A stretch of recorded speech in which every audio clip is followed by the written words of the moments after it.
नमस्कार मित्रांनो, स्वागत आहे आपलं ऑटोकॅड शिका मराठीच्या या सिरीजमध्ये। कालच्या व्हिडिओमध्ये आपण ऑटोकॅडचं इंट्रोडक्शन आणि त्याचा ग्राफिक युजर इंटरफेसबद्दल पाहिलं होतं। तर आजचं जे लेक्चर आहे किंवा आजचा जो व्हिडिओ आहे तर यामध्ये आपण ऑटोकॅडमध्ये युनिट कसे सेट करतो, म्हणजे आपला प्रोजेक्ट जर फीटमध्ये असेल किंवा इंचेसमध्ये असेल किंवा मीटरमध्ये असेल किंवा मिलीमीटरमध्ये असेल तर याच्यानुसार आपल्याला युनिट कसे सेट करता येतात, तर त्याबद्दल पूर्ण डिटेलमध्ये आपण याच्याबद्दल डिस्कशन्स करणार आहेत। आणि त्याचबरोबर याच्यामध्ये जे ड्राफ्टिंग सेटिंग असतात तर त्याच्याबद्दल पूर्ण डिटेलमध्ये आपण पाहणार आहेत, किंवा त्यासाठी ड्राफ्टिंग सेटिंगसाठी कुठल्या शॉर्टकट कीज यूज केल्या जातात किंवा युनिट सेट करण्यासाठी कुठल्या शॉर्टकट कीज यूज केल्या जातात तर त्याच्याबद्दल आपण पाहणार आहे। So let's go to the AutoCAD. तर काल आपण पाहिलं होतं न्यू वरती क्लिक करायचं, जी बाय डिफॉल्ट आपली जे युनिट किंवा टेम्पलेट येते ती कुठली येते तर AutoCAD.ISO येते। हे आपण कालच्या लेक्चरमध्ये सांगितलं होतं। ओके, तर फर्स्ट ऑफ ऑल जे आपण इथं इंटरफेस पाहतोय त्या इंटरफेसमध्ये तुम्ही बघू शकता, तर इथे तुम्हाला या जे ग्रीड दिसतात या लाईन्स याला आपण ग्रीड म्हणतो। तर याचं साईज आपण चेंज करू शकतो, ते आपण पाहणार आहे ड्राफ्टिंग सेटिंगमध्ये। ओके, पण इनिशियली आपण याचे युनिट पाहणार आहे। तर युनिट आपल्याला सेट करण्यासाठी एक तर काल आपण पाहिलं होतं ॲप्लिकेशन मेनू पाहिला होता, राईट। त्या ॲप्लिकेशन मेनूवरती गेल्याच्या नंतर आपल्याला इथं ड्रॉइंग युटिलिटीज नावाचा एक टॅब होता आणि याच्यामध्ये इथे एक युनिट नावाची कमांड आहे, त्याच्यावरती क्लिक केला तरीही आपण युनिटमध्ये काय करतो, एंटर करतो। ओके, किंवा तुम्ही शॉर्टकट की इथे यूज केल्या जातात, त्यासाठी UN ही आपण शॉर्टकट की यूज करतो। एक लक्षात ठेवा, त्याचं नाव जे असतं तर त्याच्याशीच रिलेटेड आपण कमांड्स इथे शॉर्टकट की म्हणून यूज करतो, जसं की युनिटसाठी UN आपण दिलेलं आहे। ओके, आता इथे युनिटमध्ये जे तुम्हाला शो होतंय तर त्याच्यात काय काय शो होतंय, तर इथे पाहू शकता लेंथ टाईप एक शो होतंय, राईट। लेंथ टाईपमध्ये तुम्हाला डेसिमल दिसतंय। तर इथे जर या डेसिमलच्या समोर जो ॲरो दिसतो डाऊनवर्ड ॲरो, त्यावरती जर क्लिक केला तर तुम्हाला व्हेरियस ऑप्शन्स पाहायला मिळतात, that is architectural, decimal, engineering, fractional आणि सायंटिफिक। ओके, तर हे सगळे ऑप्शन्स आहेत। बाय डिफॉल्ट आपला डेसिमल असतो, म्हणजे आपण जे युनिट जी घेतलेलं होतं आपण किंवा टेम्पलेट जी घेतली होती तर ती AutoCAD.ISO होती, त्यामुळे इथं जे युनिट आलेले आहेत ते मिलीमीटरमध्ये आहेत। ओके, याच्यामध्ये समजा आपला प्रोजेक्ट मीटरमध्ये असेल, सेंटीमीटरमध्ये असेल किंवा मिलीमीटरमध्ये असेल किंवा नॉर्मल इंचेसमध्ये असेल, फीटमध्ये नसेल, ओके एक मेन्शन करतो मी, फीटमध्ये नसेल तर आपण इथे डेसिमल ठेवून चेंज करू शकता आपले युनिट जे काही आहेत ते। ओके, म्हणजे जसं सेंटीमीटरमध्ये हवे सेंटीमीटर, मिलीमीटरमध्ये हवे मिलीमीटर, मीटरमध्ये हवे मीटरमध्ये किंवा इंचेसमध्ये हवं असेल। पण याच ठिकाणी जर आपल्याला फीट आणि इंचेस असे दोन्ही ऑप्शन्स दिले असतील, कुठले, फीट आणि इंचेस असे दोन्ही ऑप्शन्स दिले असतील तर त्या कंडिशनमध्ये आपल्याला इथे डेसिमल यूज नाही करू शकत। त्या कंडिशनमध्ये आपण एकतर इंजिनिअरिंग यूज करू शकतो किंवा आर्किटेक्चरलचा यूज करता येईल। पण पहिल्यांदा आपण इंजिनिअरिंग बद्दल पाहूयात। इंजिनिअरिंगमध्ये फीट आणि इंचेसचे साइन आपण प्लेस केले जातात। ते कसे प्लेस केले जातात, कसे द्यायचे, हे आपण येणाऱ्या लेक्चरमध्ये किंवा येणाऱ्या सिरीजच्या लेक्चरमध्ये आपण पाहूया। ओके, तर इथे तुम्ही पाहू शकता प्रिसिजनमध्ये इथं व्हॅल्यू आली आहे, 0च्या वरती एक आपला हायफन आलेला आहे, तर आणि त्यानंतर पॉइंटच्या नंतर पण तुम्हाला दिसत आहे। ओके, इन्व्हर्टेड कॉमा म्हणतो आपण त्याला. 0च्या वरती एक इन्व्हर्टेड कॉमा आला असेल तर तो आपण फीट समजतो, आणि 0च्या वरती आता 2 इन्व्हर्टेड कॉमा दिसतात, म्हणजे 0च्याच वरती नाही, कुठल्याही संख्येच्या वरती जर असेल तर त्याला आपण, एक असेल तर त्याला फीट, 2 असेल तर तो इंचेस मध्ये असतो. आता इथं प्रिसिजन काय आहे? प्रिसिजन म्हणजे किती लेवल पर्यंत तुम्हाला त्याचं प्रिसिजन ठेवायचं आहे, म्हणजे पॉईंटच्या नंतर किती डिजिट आपल्याला शो झाले पाहिजे. फॉर एक्झाम्पल समजा आपला एक नाही, एक फीट मध्ये घेतोय आपण, राईट.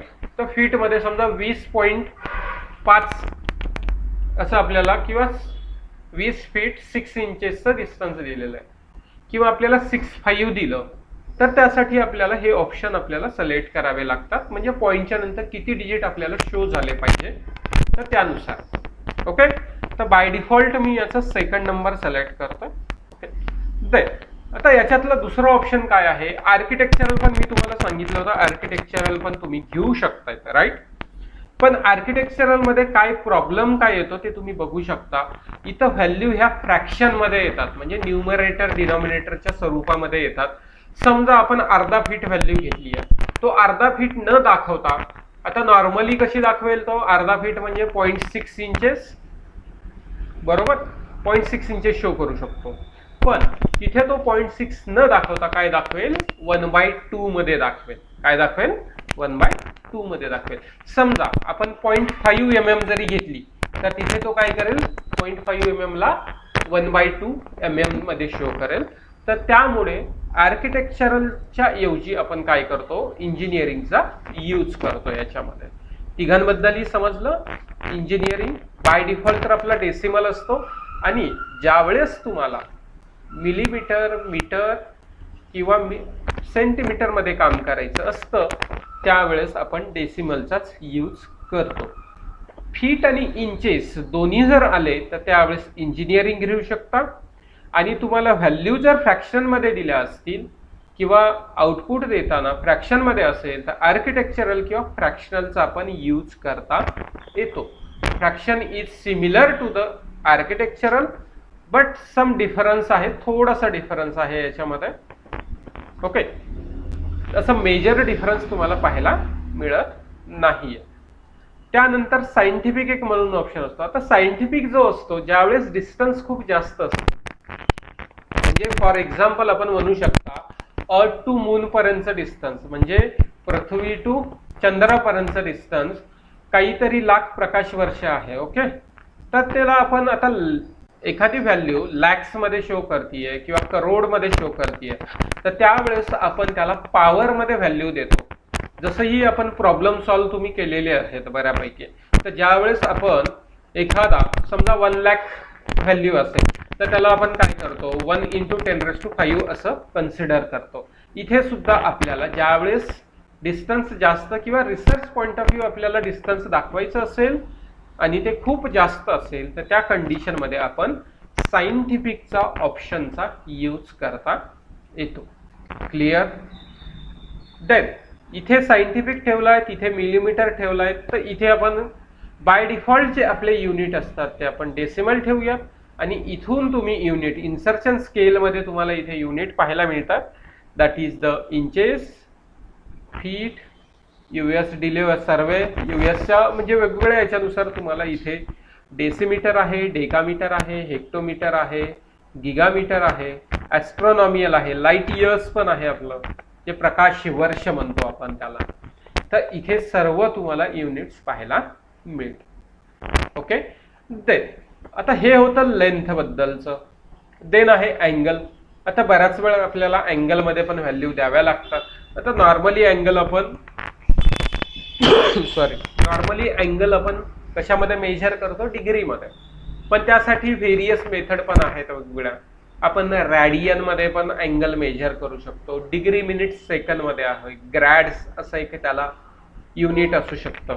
तर इथं सर्व जे युनिट आहे तर ते अँगल मध्ये पण असतात. जसं आता अँगल टाईपच्या इथं डेसिमल डिग्रीच्या समोर जो डाऊनवर्ड एरो दिलाय त्यावरती क्लिक करा. इथे तुम्हाला व्हेरियस ऑप्शन्स पण पाहायला मिळतात.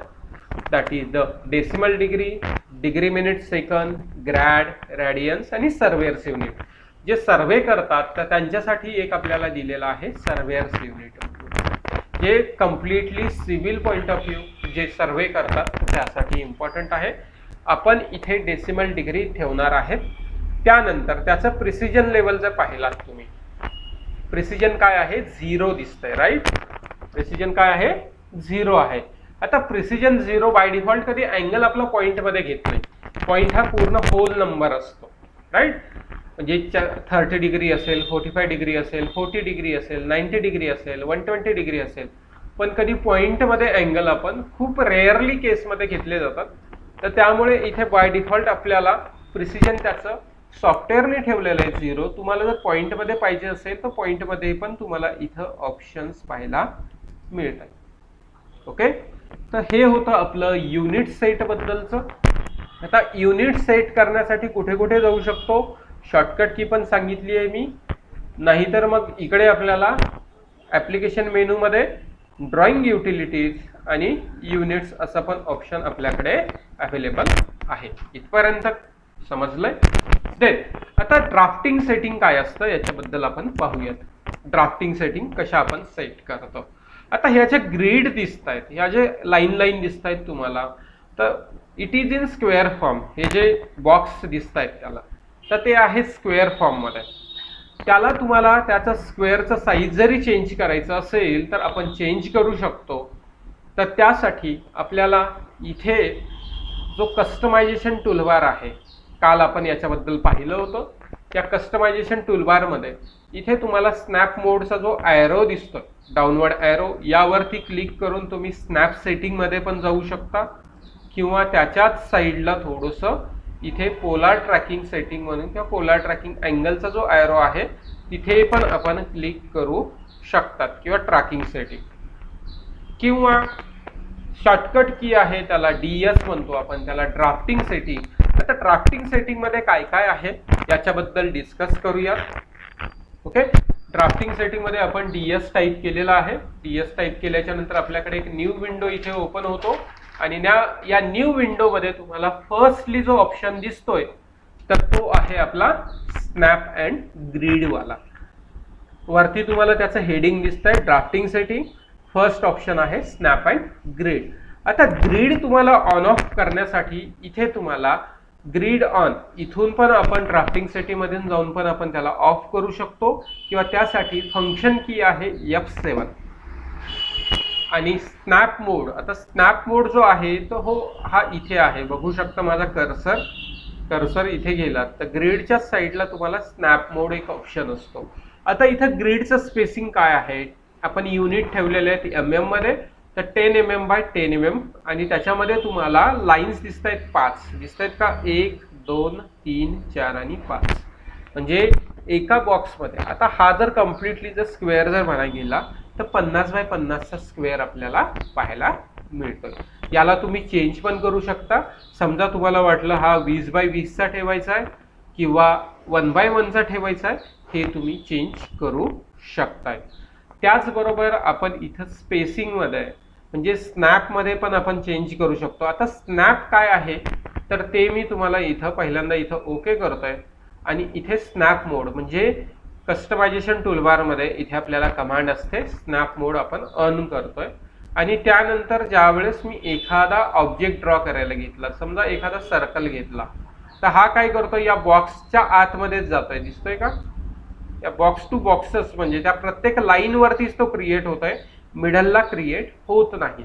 याला स्नॅप मोड म्हणतो. आणि स्नॅप मोड आपण F9 कीनी आपण काय करू शकतो, त्याला ऑन ऑफ करू शकतो. ऑन करण्यासाठी सुद्धा तीच की आहे आणि ऑफ करण्यासाठी सुद्धा तीच की आहे आपल्याकडे available. Okay, he command by default आपण ऑफ ठेवतो, कारण लॅग केल्यासारखं वर्क होतं, वर्क करताना लॅगिंग होतं आपल्याला, तर त्यामुळे आपल्याला ऑफ ठेवावी लागते. पण ऑटोकॅड इलेक्ट्रिकलमध्ये या कमांडचा आपण ऑन ठेवतो. ऑटोकॅड इलेक्ट्रिकलमध्ये तिथेही ॲप्लिकेशननुसार आपल्याला ऑन ऑफ करायची असते. तर हे आहे आपलं स्नॅप मोड. त्यासाठी परत आपण ड्राफ्टिंग सेटिंगमध्ये जाऊया. त्याचं पण जो लाईन आहे किती MM वरती तो स्नॅप केला पाहिजे X and Y डायरेक्शनला, ते पण आपण सेट करू शकतो. त्याचबरोबर इथे अजून काही सेटिंग्स आहेत आपल्याला, त्या अडॅप्टिव्ह ग्रिड्स वगैरे काय असतं, अडॅप्टिव्ह ग्रिडमध्ये आपण स्पेसिफिक लिमिट आपण ठेवू शकतो त्याला. इथे स्नॅप मोडमध्ये तुम्हाला रेक्टँगल स्नॅप आहे. समजा आपण आयसोमेट्रिक व्ह्यू एखादा जनरेट करतोय तर त्यासाठी आपल्याला आयसोमेट्रिक स्नॅप लागतो, आणि अँगलमध्ये वर्क करायचं असेल तर आपल्याला पोलार स्नॅप लागतो. हे झालं स्नॅप आणि ग्रिड बद्दलचं.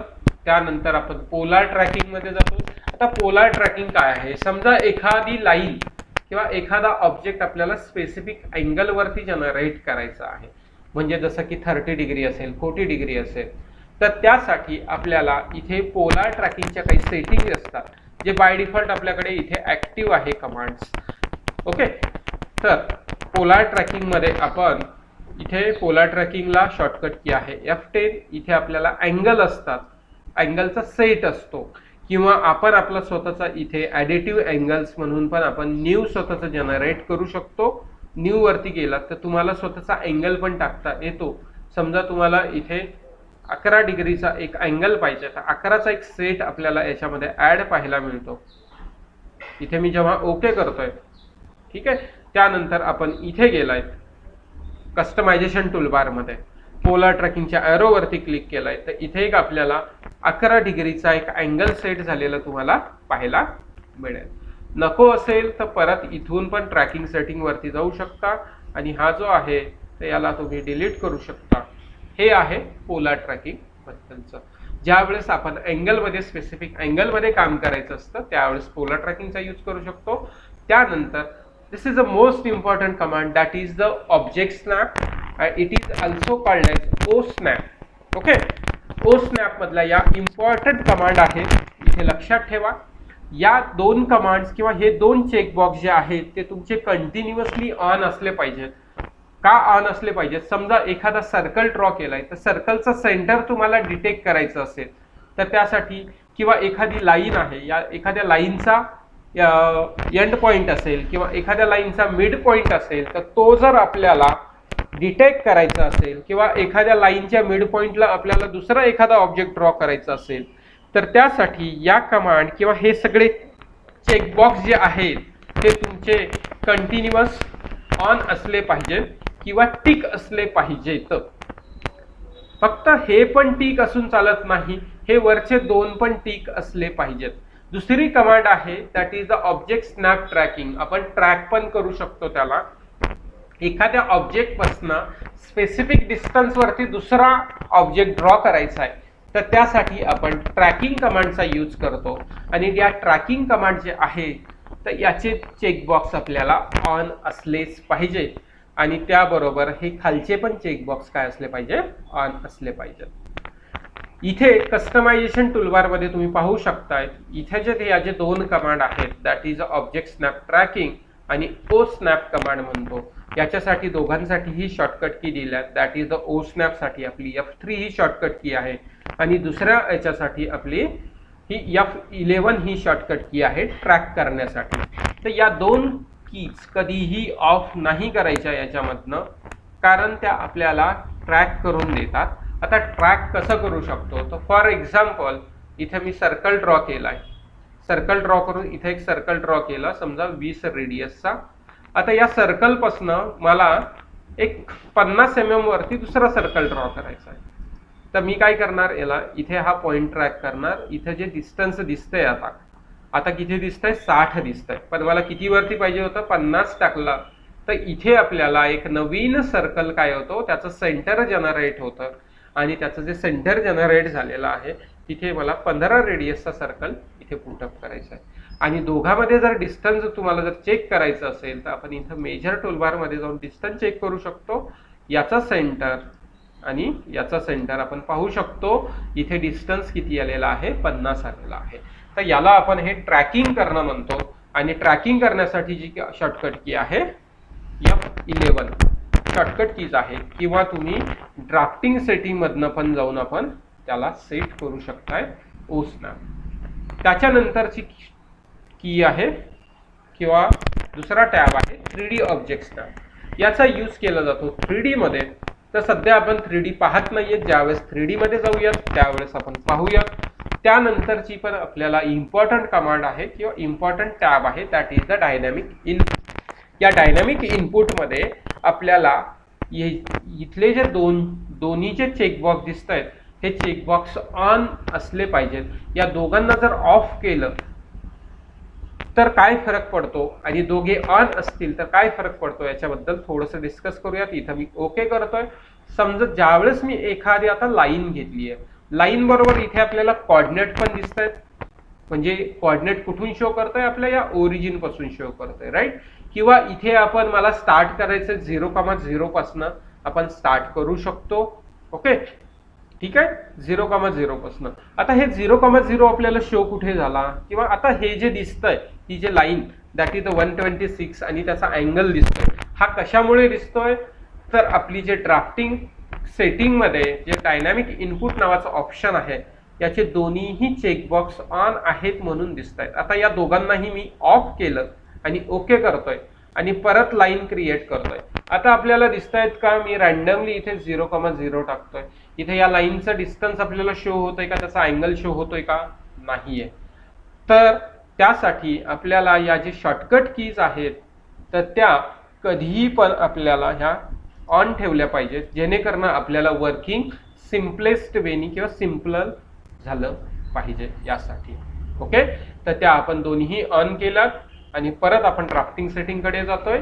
त्यानंतर इथे आहे क्विक प्रॉपर्टीज. आता ही जर ऑन केली, ही जर कमांड ऑन केली आहे तर त्या अगोदर याला मी ओके करतोय. आता इथे मी काय करतोय, एखादी लाईन ड्रॉ केली आहे, स्ट्रेट लाईन ड्रॉ केली आहे. ओके, तर या लाईनच्या प्रॉपर्टी बद्दल तो सांगतो. आता जे इथे जे दिसतंय आपल्याला, तर त्या लाईनचा कलर काय आहे, त्याची लेअर कुठली आहे आणि लाईन टाईप काय आहे हे शो करतोय आपल्याला. पण ज्यावेळेस आपण डीएस सेटिंग मध्ये क्विक प्रॉपर्टीज ही नावाची आपण कमांड ऑन केली आहे आणि याला ओके केल्याच्या नंतर ज्यावेळेस आपण एखाद्या ऑब्जेक्टला सिलेक्ट करतोय तर त्याच्याबद्दल पूर्ण डिटेलमध्ये त्याचा इथे आपण ऑलरेडी त्यावरती हे पाहिलं होतं. काय दिसत होतं, एकदा कर्सर घेऊन गेल्याच्या नंतर आपल्याला कलर शो होत होता, लेअर होती, लाईन टाईप होता. पण त्याबरोबर इथे काय होतंय, त्याची लेंथ पण शो होतीये. आता मी समजा इथे सर्कल पण सिलेक्ट केला तर आता सर्कल आता 2 ॲट अ टाइम सिलेक्ट झाले, तर त्याच्यामुळे इथे जे आपल्याला ऑप्शन सिलेक्ट करू शकता. इथे ऑल टू म्हणून ऑप्शन आहे. तुम्हाला लाईन बद्दल पाहिजे का सर्कल बद्दल. आता सर्कल बद्दल आलात तर सर्कलचं पूर्ण त्याचा कुठला कलर आहे, त्याचा लेअर कुठला आहे, लाईन टाईप काय आहे, त्याचा एक्स सेंटर आणि वाय सेंटर असे 2 ऑप्शन्स दिलेले आहेत. आता जे एक्स सेंटर म्हणजे एक्स ऍक्सिस पासून, म्हणजे या ओरिजिन पासून तो किती mm वरती आहे आणि वाय ऍक्सिस मध्ये व्हर्टिकली किती mm वरती आहे. त्यानंतर त्याचा रेडियस दिलाय, त्याचा डायमीटर दिलाय, त्याचा सर्कम्फरन्स दिलेला आहे आणि त्याचा एरिया पण आपल्याला प्रोव्हाइड केलेला आहे. पण ही कमांड आपण बाय डिफॉल्ट काय करतो, ऑफ ठेवतो. कारण प्रत्येक ऑब्जेक्टला कधी कधी आपल्याला एखादा ऑब्जेक्ट कॉपी करायचा असतो आणि त्यावेळेस ती काय होते, त्याचं प्रॉपर्टी शो करते. तर त्यामुळे आपल्याला थोडंसं वर्क करायला थोडं वेळ लागू शकतो. तर त्यामुळे इथे ही कमांड आपण ऑफ ठेवतो. इथे सिलेक्शन सायकलिंग नावाची कमांड आहे.